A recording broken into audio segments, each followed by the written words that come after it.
A very big hello to all my wonderful champions out there. So today I am going to introduce you to one of the cutest little VIP guests that I have over here, and without further ado, let me go. So guess who is this? Well, some of you might be able to guess it. Okay, if at all you have watched my videos, you might have an understanding of it, but if at all not, then my dear children, let me tell you, I am going to talk about the story of Yuka and the moth. Now you might be wondering, ma'am, the title says the NEET PYQ. I will be talking about the NEET PYQ. I will be making you solve questions out there.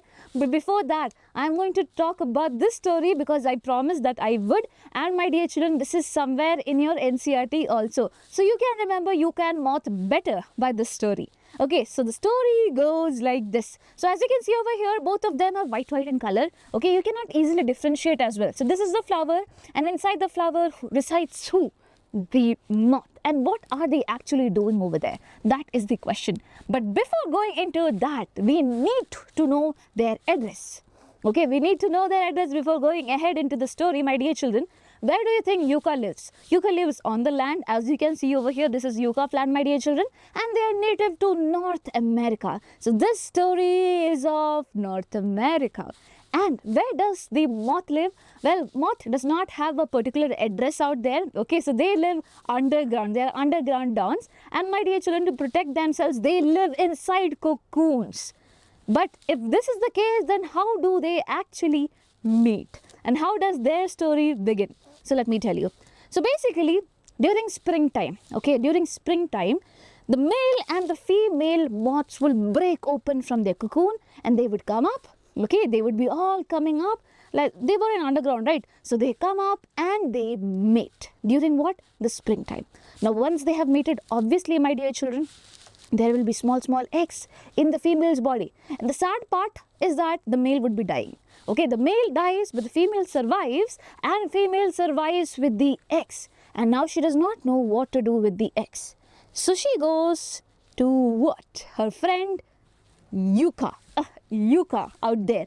Okay, and how does it help? So basically, for that I have to show you something else. So I just want to help, says the moth.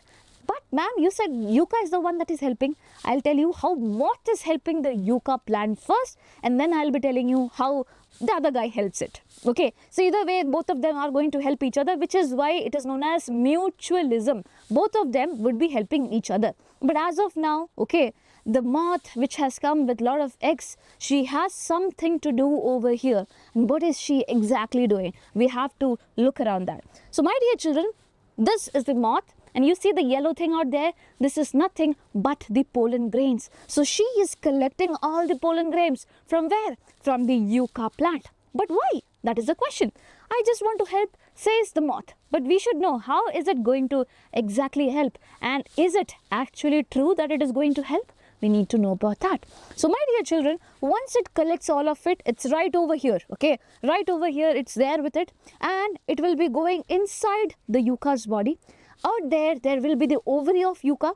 Okay, Yuka plant will also have ovary, style and everything out there, right? So it will go to the ovary out there, and with the later portion of its body, my dear children, it will slowly do something very important. And what is that something? Basically, as you can see, it is moving up and down. It is putting its egg inside the ovary of the Yuka plant. But ma'am, you said it is going to help. The story is not over. The story is not over. We are going to get to know whether the moth is actually helping or not. So basically, what exactly happens is that at one place, it is definitely laying the egg inside the ovary of Yuka plant. Okay, but it also knows one very important thing. That is, as of now, the eggs are inside the ovary, right? The eggs are inside the ovary.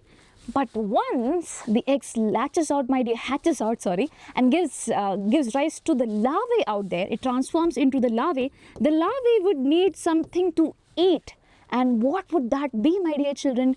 It would be the seeds over here. And if you want to make the seeds over here, you would have to make the plant undergo what? Pollination. So what does it actually do? This moth would be laying eggs, And to make sure that the larva gets the food later on, it goes towards the stigma region and then puts all this pollen grain out there.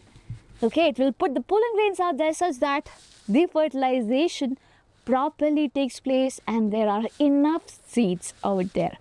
Well, when it does that, it also makes sure that once it goes, for example, I am the moth, okay, and I'm going to the yucca plant. It will be going there and doing what? It will be actually putting down some very important chemicals around there. Why? Because another moth would be coming in and trying to do the same thing. But it does not want it to do that. Why, my dear children? Because its eggs are already being laid over here. And if at all, listen to me carefully, one very fun fact about plants that you didn't know. If at all the number of eggs is way too much over here, my dear children, the plant will do abortion. The plant will abort. My dear children, it will be going wasted. All of it would be going wasted. So, moth knows that it does not want it to land up in a situation like that, which is why it puts down some scent, some chemical substances, which you call as what? Pheromones.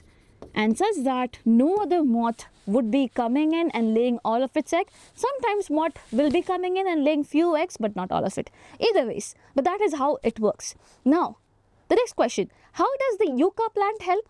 In this way itself, it is giving the moth a place to what? Lay the eggs, to nourish the larva, my dear children, and this larva will finally come out of this ovary and go back underground and come back in the next spring season. And now you tell me, was this story interesting or not? Well, for me, it was very, very interesting when I first, got to know about all of this. Okay, when I went ahead and I read an article, it was very, very fun. And from that point onwards, I wanted to share it with you guys. And now you finally know it. And you let me know in the comment section below, was the story interesting or boring? Okay, do let me know that. I'll be really, really happy to know your feedback. And if at all you want me to include more of more stories like this, which is given in your NCERT, something that is related to your NCERT, definitely let me know that as well. How will you let me know? Comment that we loved the story, ma'am. Okay, either way you can let me know. And now going ahead with our today's major thing, that is the NEET PYQs, my dear children. So going ahead with NEET PYQs, we have already completed 4 sessions of this chapter. 3 of them were theory sessions, 1 of them were KCET PYQs, and now we are going ahead with the NEET PYQs. If at all you want the PDF of the chapter, what do you have to do? You have to join our WhatsApp channel. Cool. And over here I have my lovely kids. Okay, so here are those children who asked for the story, reminded me that I have a story to tell. So 3 weeks ago, you can moth information, ma'am, in the next video, Putta Raju Karthik told me, okay, but then somehow it slipped out of my head. And then Chandana, okay, 15 hours ago, she said, ma'am, we want the story about the 2 flowers. 2 flowers, I think she meant this only. But anyways, I am here with the story. I hope you loved it. And my dear children who participated in the previous NEET quiz out there, lots of love to you guys. Aki Kishore, A.K. Kishore, okay. We have Manju who commented. We have M.W. Bhagwan who said that, ma'am, yes, you give more NEET questions. I am here with that. And Huligappa, special kudos to you. My dear child, you were very honest with the marks out there. Very good. And we have Anusyama, I do not know how to exactly pronounce it. I'm so sorry. But she, okay, participated really well over here, gave me an answer. Somatogonia. But all the small things matters a lot to me, my dear children. And trust me, you are doing a wonderful job out here. I'm very, very proud of you guys. And if you go like this, then I'm pretty sure next year, okay, we have brought these many toppers this year, and not just this. We have so many big number of lists out there. But obviously, with limited space, limited time, we just have few minutes to talk, a few seconds to talk about all of this. And my dear children, I'm just reminding you, with the efforts that you're putting in right now, I'm pretty sure you would be here in the next year. So going ahead with the first question that we have, before that, please make sure you're reading all the questions carefully. You have to give yourselves marks, 1 mark for each question. There are 20 questions out there, okay? and at the end of this session you have to put down your marks, whatever your marks are. No cheating, okay, and you are just going to give yourselves 1 minute for a question, just like how you will give yourself on the day of examination as well. If at all you get one answer wrong, what do you have to do? You have to write down the number and revisit it again and solve it again. That is how you're going to do it. And if at all you have not watched the theory sessions, please watch it in 2x speed. That is also fine. Now, question number 1. The plant parts which consist of two generations, one within the other. Listen. This question is very, very important, very, very tricky. So, which is why I would want you to read it slowly and properly. The plant parts which consist of two generations, one within the other. That means there is one generation and within that there would be some other generation. So, pollen grains inside the anther. Do you think it has two generations? Do you think like that?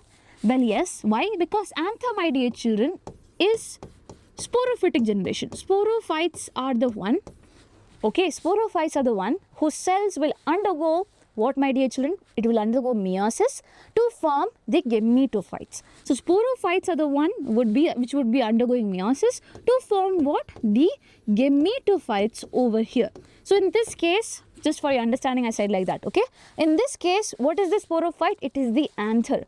Now, inside the anther, there would be certain cells, you know, so sporogenous tissue cells. They would be undergoing meiosis and giving rise to what? The pollen grains, which are known as the gametophytes. That is the next generation out there. So, this is one thing. Now, germinated pollen grain with two male gametes.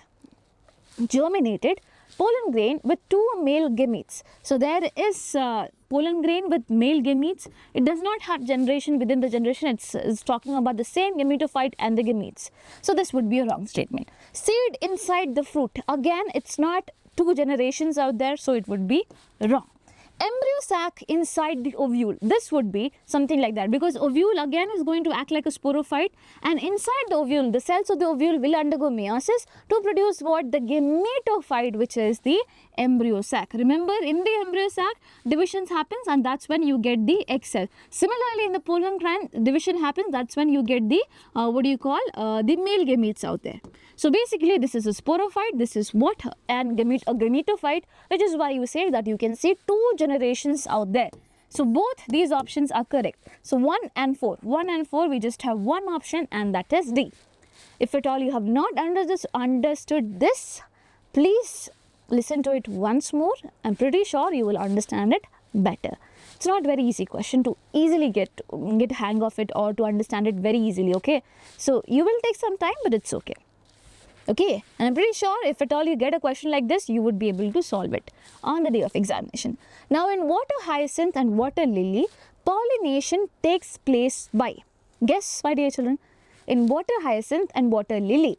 Again, if you have heard me in my theory sessions, you know the answer. So, both of them have water in it, and the most unique part of this particular, these two particular flowers is what? Both of them does not undergo water pollination. Instead, okay, even though they are in water, okay, but they are above the surface level of the water, my dear children, which is why they either undergo wind pollination or they undergo insect pollination, but not water pollination. So, water hyacinth and water lily does not undergo water pollination. So, wherever you see water, you have to cut. So, water, cut. You just have insects or wind as the answer. So, your answer would be what? A. Okay, going ahead with the next question, my dear children, I hope you are able to solve in 60 seconds. At least this question was pretty easy for you to solve. Now, which is the most common type of embryo sac in angiosperms? What do you mean by angiosperms? Angiosperms means flowering plants, the plants which has flowers, okay? So, what is the most common type of embryo sac? Now, with the question, you do not understand anything, but when you see the options, some things might just click in. Tetrasporic with one mitotic stage of division, monosporic with 3 sequential mitotic division. Did anything come into your head as of now? So, my dear children, if you remember, there was megaspore mother cell, right? This megaspore mother cell underwent division, first meiotic division, then it underwent the second meiotic division. It got 2 more cells. Okay, and all of them, they are known as what? They are known as megaspores. Now from megaspores you have to make what? An embryo sac. But does all of it transform into embryo sac? No. 3 of them would be degenerating, only one will be left, and that one would be forming what? The embryo sac out there. So since there is only one megaspore, so you will call this as monosporic development. Mono means one. One megaspore is going to develop into what? Embryo sac. Now suppose it has developed into embryo sac, my dear children. What is the next step that happens? This embryo sac is just nothing but a cell with a nucleus, right? A cell with a nucleus. Now over here, the nucleus will undergo mitotic division for 3 times. First division, you get 2 more nucleuses, so I will be removing the first one. So one nucleus divided into 2 nucleus. Remember, the cell wall is not formed just as soon as the nuclear division takes place over here. Okay, it takes some time. So first division took place, you got 2 cells. Again, my dear children, what will happen over here? This will divide into 2. This will also divide into 2. So this is what? The second division that is taking place. Second round of mitosis that is taking place. Now, there is one more division, the third division, where this will divide into 2. This will divide into 2. This will divide into 2. This will divide into 2. How many of them would you have at the end? How many of them would you have at the end? 1, 2, 3, 4, 5, 6, 7, 8. At the end, my dear children, you will have 8 nucleus being formed of what? 3 sequential mitotic division. At the end of 3 sequential mitotic division, you have 8 nucleuses, my dear children. Okay, please understand that. And each of them over here, it is surrounded by cell wall, cell wall, cell wall, cell wall, cell wall, cell wall. Okay, 1, 2, 3, 4, 5, 6 of them are surrounded by cell wall. Now what happens to the other ones? So 6 of them are surrounded with cell wall, means 6 cells are being formed. What happens to them? There are 2 more nucleuses left. Basically, they are put down inside one big cell, and that is known as central cell. So in total, how many cells are there? 7 cells will be there. 7 cells will be there, but how many nucleuses are there? It will be still 8, because 2 nucleuses are in this particular cell. Okay, so you call this condition as what? 7 cell condition, 7 cell condition and 8 nucleated condition. 7 cells, but 8 nucleuses are there. Works? So over here, monosporic development is happening, and then 3 sequential, 3 times, okay, mitotic division would be happening. At the end, you should get 8 nucleus out there. Fine. So your answer would be this: monosporic with 3 sequential mitotic division. Not monosporic with 2 sequential mitotic division. That is wrong. Bisporic with 2 sequential, mitotic division, that would also be wrong. Your only answer is monosporic with 3 sequential division. So B is your answer. I hope you are getting this, right? Now, what type of pollination takes place in Vallisneria? What is Vallisneria, my dear children? Vallisneria is a plant that you find in aquatic region. I gave you a clue. Now, if you are someone, again, who studied with me in the theory, you might remember Vallisneria is what? Is it found inside the water, or is it found on the surface of the water? What is the answer? So, pollination occurs in submerged condition by water. Do you think pollination is occurring within the water itself in the submerged condition? No, Baba. That is Zostera, or you call this as seagrass. Okay, that is what? Zostera, or you also call it as seagrass. They undergo pollination in submerged condition. Now, flowers emerge above the surface of water, and pollination occurs by insects. That is the condition of water hyacinth and water lily. They are above the level. We do not want that. Okay, and here pollination occurs by insects. That is not the case of Vallisneria. Flowers emerge above the water surface, and the pollen is carried by wind. No. Male flowers are carried by water current to the female flowers at the surface of water. So, I'll tell you, just imagine, okay. So, the male flowers, their height would be less, okay. The, the female flowers, they would be on the top layer of the water. They just stand there, okay. They are just staying there at the top layer of the water, just at the surface. Now what will happen? The male flowers would be going up with the help of the water current. The pollen grains would also be moving. The pollen grains, because of the water current, would be coming towards what? The female flower, and hence pollination would be happening out there. So it's strictly related to water currents, and over here please remember the female flowers are always found at the surface of the water. So your answer would be D. Cool? Okay. Now, a dioecious flowering plant prevents both. Again, discussed in the theory session, what do you mean by dioecious? Dioecious means basically, my dear children, one female plant, one male plant. What do you mean by that, ma'am? So here flowers would be there which would be having the stigma style ovary. Here's flowers would be there which would be having the anther and the filament. This is what you mean by dioecious, okay? They have two separate sexes on two different plants, my dear children. So over here, it prevents what all things? Autogamy. What do you mean by autogamy? Autogamy is when a flower is there, it has both the female and the male parts. From here to here, when things go within the same flower, it is known as autogamy. So here, there is no chance because you do not have the other partner. So autogamy is definitely prevented. Autogamy is prevented. Now, what about geitonogamy? What do you mean by geitonogamy? Geitonogamy means I have a flower over here, I have another flower over here. Okay, so on the same plant, So from here to here, pollination happening between two different flowers, but of the same plant, it is known as geitonogamy. So here, do you think geitonogamy can happen? Again, do you have any other flower over here with the male flowers? No, they are all female flowers. So geitonogamy will also be prevented.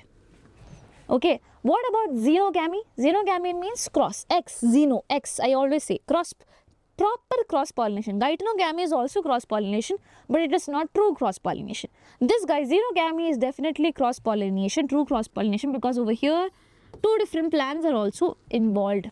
Okay, so does it prevent xenogamy, dioecious plants? No, xenogamy is possible in all senses.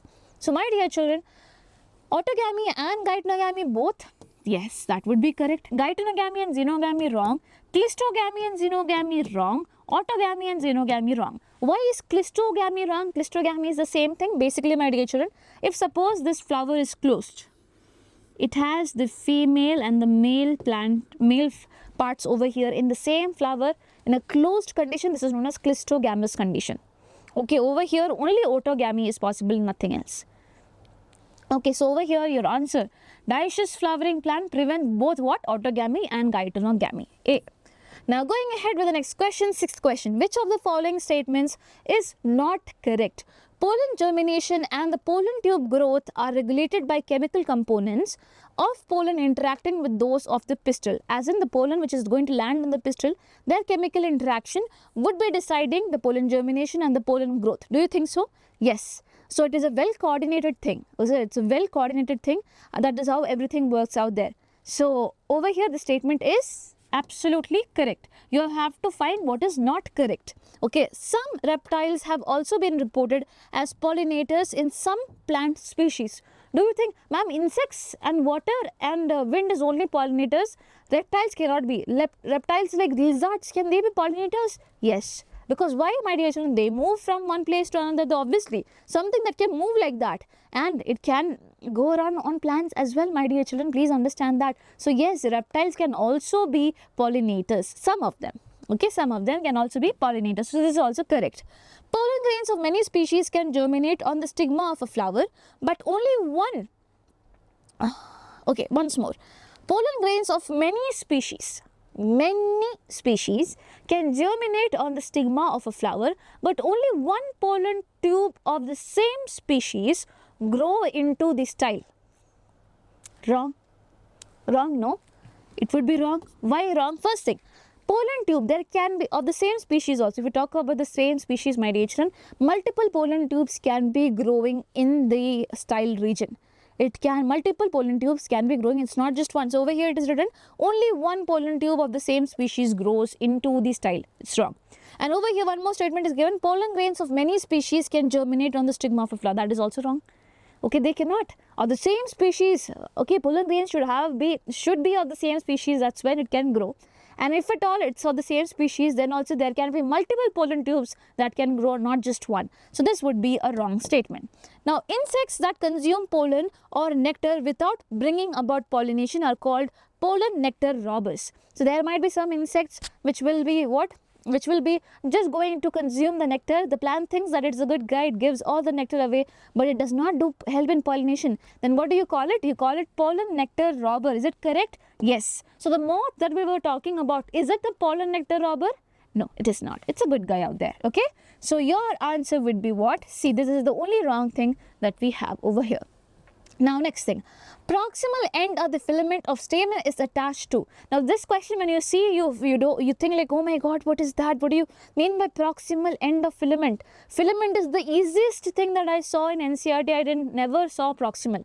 So, my dear children, again in the theory session, because I saw this question out there, I clearly told you questions have come. There is proximal end of filament and the distal end of filament. So if at all you do not know, it's okay. You listen to me now and please be very regular with the theory sessions. So this is suppose the thalamus. Thalamus is the region onto which the petals and everything joins, right? So this is a thalamus. And this is the filament, and over here you have the anther. This end of the filament is what you call as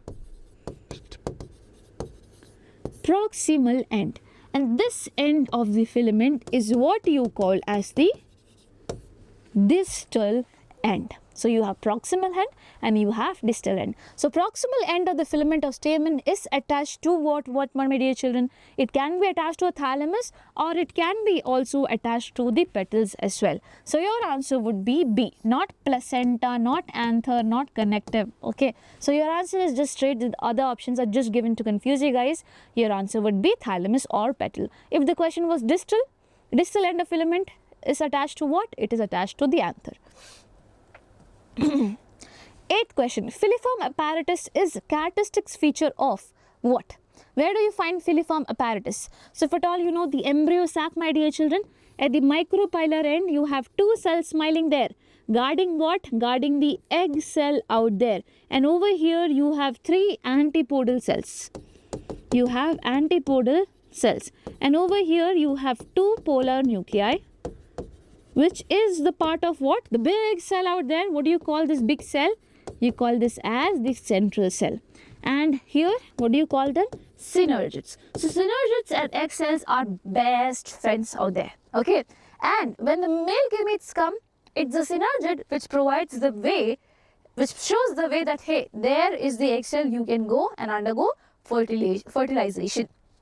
So over here, it has a very unique apparatus out there or structure out there which you call as filiform apparatus. What is it? Filiform apparatus. So filiform apparatus is a characteristic feature of the synergids, and you know what? They are this thick friends that they actually, the synergids, one of them, they die for the egg cell. So you should not be dying for your friends out there. Please live for them. Okay. So it's a very wrong statement to think like that. Just for a fun aspect, I'm telling you over here, for making you remember things better. So over here, what is happening is that the filiform apparatus lets the pollen tube grow. What is the pollen tube having? It is having the male gametes. So it lets grow through this particular synergid itself such that it can go through it and fertilize with this. So in that case, what happens? This whole synergid gets destroyed. Okay, so one male gamete fuses with this, other male gamete will be fusing with this, the 2 polar nuclei of the central cell. So filiform apparatus is a characteristic feature of the synergids, not the aileron layer, not the generative cell, not the nucellar embryo. Your answer is just B. Now 9th, in angiosperms, microsporogenesis and megasporogenesis. What do you mean by microsporogenesis? The formation of microspores, and these microspores forms what? The pollen grains, and the pollen grains forms what? The male gametes. What is megasporogenesis? The formation of megaspore. What does megaspore form? It forms the embryo sac. What does embryo sac finally give? The egg cell, the synergids and the antipodal. So all of them are really important. So in angiosperms, microsporogenesis and megasporogenesis involve meiosis, occur in the ovule, occur in the anther, Form gametes without further division. What would be your answer? Your answer should be it involves meiosis. So it occurs in the ovule. Can you say that microsporogenesis occurs in the ovule? No. Microsporogenesis is the male thing. It will occur in the anther. No. So occur in the anther for megasporogenesis will also be wrong. Form gametes without further division. That's not possible. You have to divide, then only you can form gametes. So it involves meiosis, my dear children. Always reductional division is needed over here. So your answer would be A. Next, the hilum is a scar on the, again, thing that I taught you in what? In the theory session. So over here, listen to me properly. If this is the ovule that we are having and this is the ovary, just a second. Okay, I'll make it here. So this is the ovary, my dear children, and over here I have the little ovule. Ovule has integuments 1 and integument 2. Right, this is the ovary. The ovary thinks that the ovule is there and it needs nourishment. So for that, it has something which is known as the placenta. Okay, it is known as what? The placenta. And the placenta is there for the nourishment of the ovule. So for that, you need an attachment. What do you call this attachment as? What do you call this thing which is there for attachment? You call this as funicle. Okay, what do you call? Funicle.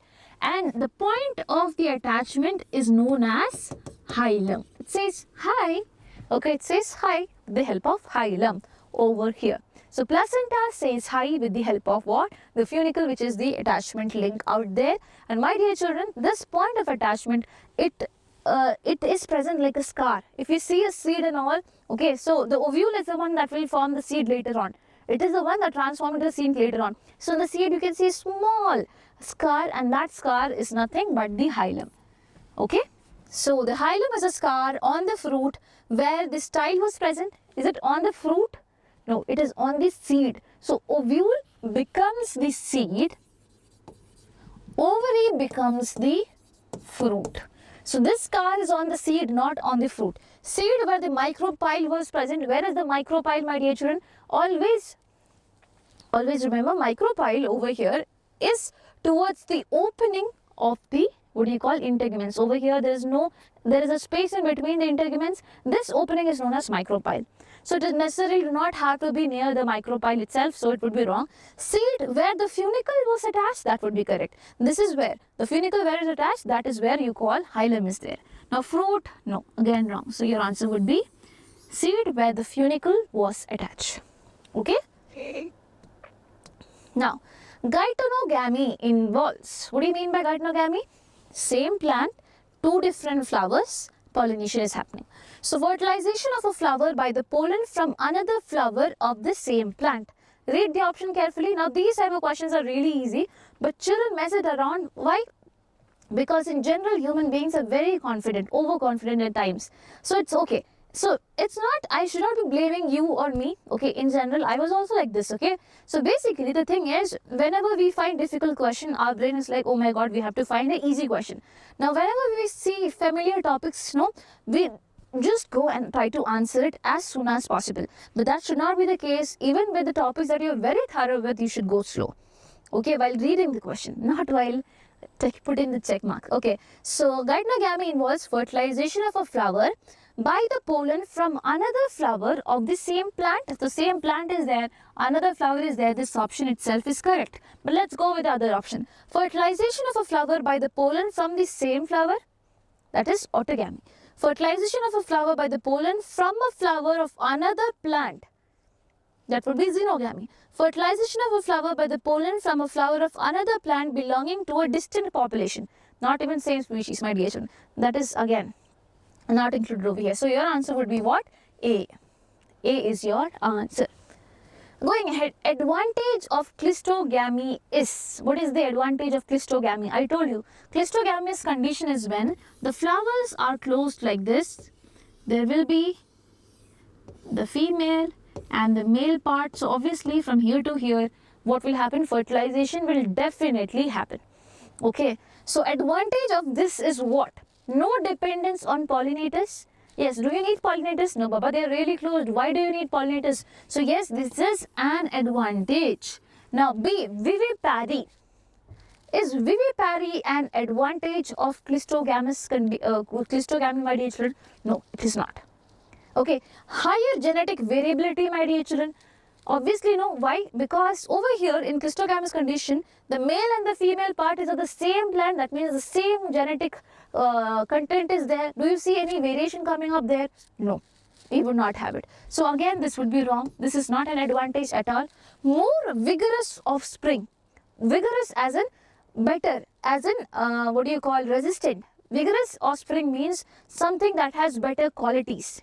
Okay, for example, disease resistance, for example, proper growth, growth with limited nutrition, all of this thing. So we say those organisms which have undergone a proper sexual reproduction with too much amount of genetic variation, when two plants come together, that's when you get more vigorous offsprings rather than this condition. So over here, since the genetic variability is very, very less, my dear children, you cannot say that there is vigorous offsprings. This is again something very, very wrong. Just give me a second out there, okay? I'm getting a call. Just give me. Yes, so the advantage of cleistogamy is what? No dependence on pollinators. That is the thing. Okay, I didn't explain about vivipary. I'll tell you what exactly is vivipary also. So that's not the vivipary, oviparous, viviparous condition that we study in animals. Okay, so over here, when a seed would be germinating, still while being attached to the plant's body, the parent body, this is known as vivipary. For example, here only germination of this particular thing is happening. When it is still attached to the plants, it would be known as what? Vivipary. And that, why is it useful? Because, my dear children, the initial support can be given by the plant itself. That is why we say. But is vivipary happening over here in clistogamous flowers, my dear children? No, nothing like that happens. So again, that is not the advantage of clistogamy. So it's just that no dependence on pollinators is there. Okay, now 13th question. Megaspores are produced from the megaspore mother cell after mitotic division, formation of thick wall, differentiation, meiotic division. The megaspore mother cell is able to produce the megaspore. How? That is the question. How is it able to produce the megaspore? First of all, meiosis 1 happens, it gets 2 cells. Again, meiosis 2 happens, my dear children. That is the second round of meiosis happens. You get what? 4 cells out there. That's how you form megaspores. So this is just because of one very important thing, and that is not mitotic division. It is meiotic division. You need to reduce the number of what? Chromosome, because you're forming something that will later form the gametes. So basically over here, it started with diploid nature. It started with 2n condition. It undergoes meiosis. It becomes half. It becomes NN. Again over here it remains the same. It does not reduce more, it remains the same. But from the starting point onwards, if you see this cell, it had diploid number of chromosomes. That means double the number of chromosomes. For example, let's take in human beings, normal cells have 46 number of chromosomes. In the gametes, it has just 23, half of it. Why? Because two gametes will come together, half and half will come together and again form something full later on. That is why we need to half them. Which is why meiotic division is something that plays a major role over here. Nothing else happens. Okay? So your answer is D. Now, even in the absence of pollinating agents, seed setting is assured in. That means even if pollinating agents are not there, still you would be very, very sure that the seed is being formed. How is the seed formed? When the fertilization happens, that's when the fertilization happens, you get the zygote. Now you will call the ovule as what? The seed, my dear children. Now you will call it as seed. So basically it is asking you, where do you think without the pollinating agents, fertilization can occur? It is what type of flowers? I told you it is clistogamous type of flowers. And there are 3 plants mentioned in your NCERT which has both clistogamous as in closed flowers and also open flowers. So what are those 3 plants? If at all you remember, you let me know in the comment section over here. Over here I am telling you the answer. But you have to tell me the name of other 2 plants. That is your homework number 1 over here. Only attentive children would be able to listen to this particular question that I gave and give me down the answer in the comment section. So let's see who all are attentive. So Commelina is one such plant. You have 2 other plants which are going to show what? The same type, that is they also have clistogamous flowers, and the open flowers, that is chasmogamous flowers. It's not Zostera, it's not Salvia, it's not fig also, it's just Commelina and the 2 other flowers. Let me know. Question number 14th, homework question. Okay. Now, unisexuality of flowers prevents what? What do you mean by unisexuality? Unisexual means it is just having one sex. That is, for example, a flower with the female plant, a flower with the male part. This is known as unisexuality. So, if a flower is unisexual, what all does it prevent? Does it prevent autogamy? Yes, because the other part is not there. That is why it will prevent autogamy. Does it prevent geitonogamy, my dear children? Does it prevent geitonogamy? No. Why? Because this flower is there. There can be another flower having the male part. In that case, geitonogamy can still happen. So, if a flower is unisexual, that does not mean geitonogamy cannot happen. If you're saying the plant itself is unisexual, okay, if the plant itself is unisexual, as in all the flowers of this plant will all be unisexual, will all be having one sex, my dear children, in that case, geitonogamy can be prevented. But over here, it is just mentioned that the flower is unisexual. If the flower is unisexual, only autogamy is prevented. Geitonogamy can still occur. Why? Because there can be some other plant with the male part. Okay, that is why. So I'll say geitonogamy but not xenogamy. Xenogamy do not have any. Xenogamy can happen in any condition, my dear children. It's cross pollination. So from here, from there to this particular plant, it can happen. Autogamy and geitonogamy, both of them can be prevented. That's a wrong statement, because geitonogamy can still happen. You never know. Autogamy but not geitonogamy. So autogamy is prevented but not geitonogamy. Is that true? Yes.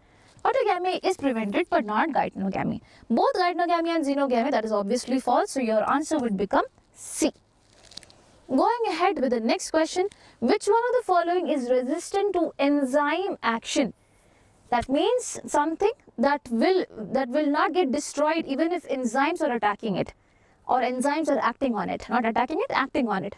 So pollen exine. What is pollen exine? So in the pollen grains, my dear children, you have certain layers. The outermost layer is irregular. That means it is open at certain points, or it is discontinuous. You call this layer as exine.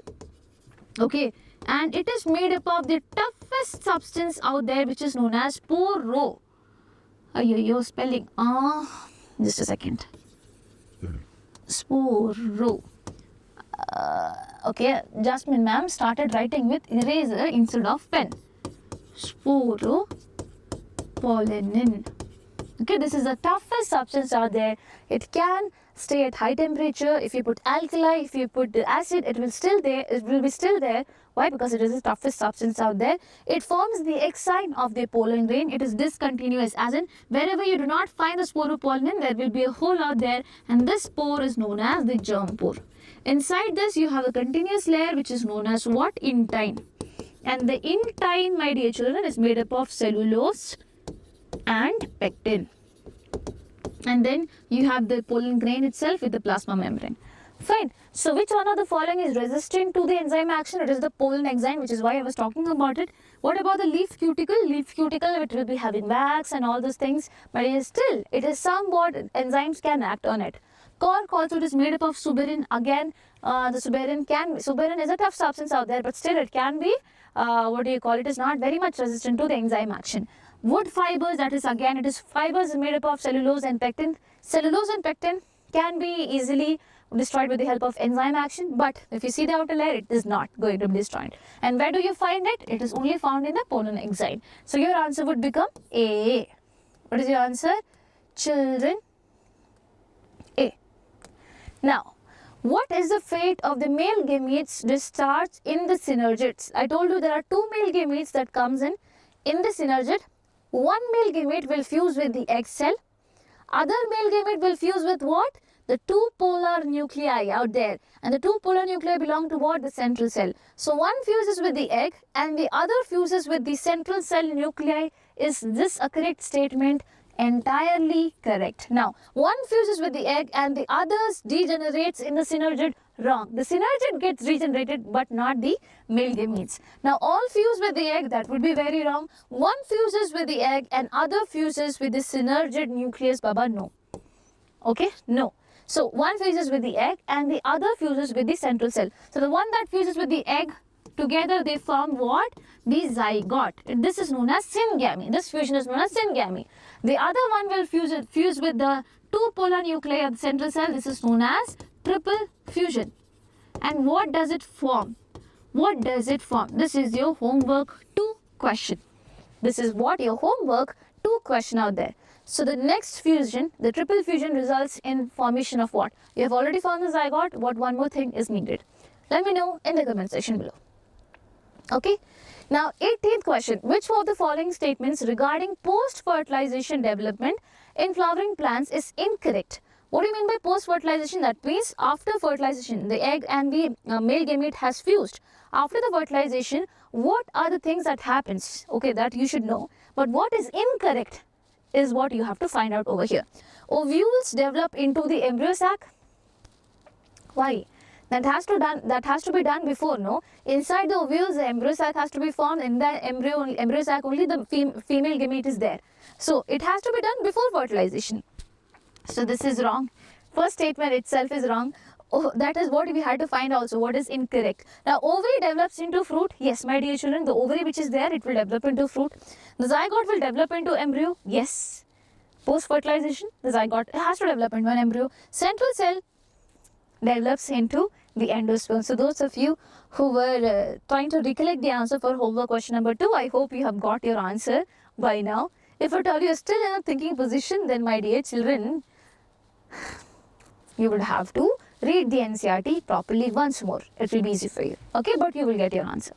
So these are the 3 post-fertilization events that occur. After fertilization, these are 3 major things that occur, my dear children. Also, one very important thing, the ovule develops into what? The seed. Ovule develops into seed, the ovary into the fruit, the zygote which is there within the ovule develops into the embryo, and the central cell develops into the endosperm. But no ovules develop into the embryo sac. This is exactly wrong.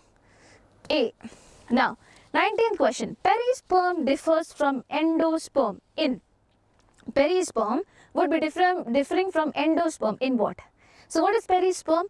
Well, my dear children, if this is the ovary out there and this is the ovule, inside the ovule, the cells which are there initially, you call them what? The cells of nucellus. Okay, you call them cells of nucellus. One cell among them is known as the megaspore mother cell, and it is the one that undergoes meiosis and later forms the embryo sac. So embryo sac is formed over here. What happens to the nucellus cells? It usually goes away as in it gets disintegrated, but sometimes in some plants it still persists like that itself.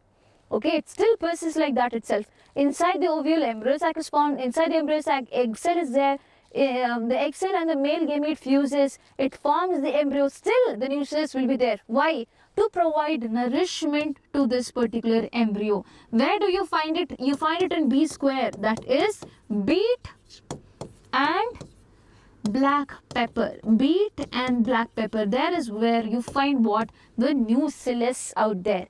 And nucellus is just a normal cell. It's just a normal cell. So what is the ploidy of this nucellus cell? Just like any other cell of the plant, it will be 2n, diploid in nature. If we talk about endosperm, my dear children, endosperm is formed when the second male gamete, there are 2 male gametes, when the second male gamete fuses with what? The 2 polar nuclei. The 2 polar nuclei. So one nuclei will have n. The other nuclei also has n number of chromosomes. Remember, it will be having n number of chromosomes. In the case of what do you call the embryo sac, all the cells has n number of, half the number of chromosomes except the central cell. Central cell has 2n. Why? N plus n. 2 polar nuclei are there within the cell, so which is why we call diploid cell. And over here the male gamete also has n. So n plus n is what? 3n, which means the central cell plus the male gamete, whatever thing it is going to form, that is the endosperm, it is not going to be diploid, it is going to be triploid, because the 2 polar nuclei, it was 2 in number, the central cell is already diploid in nature. It is already diploid in nature. So one more nucleus comes and adds up, it is triploid now. So perisperm differs from endosperm in being what? In being a diploid tissue. Perisperm is a normal cell. It is a diploid tissue. Now, its formation by fusion of secondary nucleus with several sperms wrong. Being a haploid tissue wrong. Having no reserve food wrong. This is again going to act like reserve food in the case of beet and black pepper. So that is obviously wrong. So your only answer is this. Perisperm differs from endosperm in being what? A diploid tissue. This is a diploid tissue. Okay, so perisperm is formed by the cells of the nucleus. Cells comes together, you call it a tissue, and all the cells of the tissue are having diploid number of cells. Diploid number of chromosomes. I hope this is very, very clear to you guys. Okay, endosperm, because the central cell already has 2N, one male gamete comes in, it gets 3N. So it is triploid in nature, not diploid. It is triploid in nature. So now going ahead with the last question out there, and this is a question that you have to solve from your end. I am not going to solve it. The polyembryony commonly occurs in tomato, potato, citrus plants or turmeric. You have 4 options. You tell me the answer in the comment section, and my dear children, along with that you tell me what's your score out of 20. So if you got the 20th answer correct, your answer would be your your marks would be 20 on 20. If you got somewhere wrong, it's okay. Be honest and put it down, because I am really here to appreciate your honesty as well. And you have to be honest with yourselves. That's when we can conquer more things better together, right? My dear children, I hope you understood each and every question out there.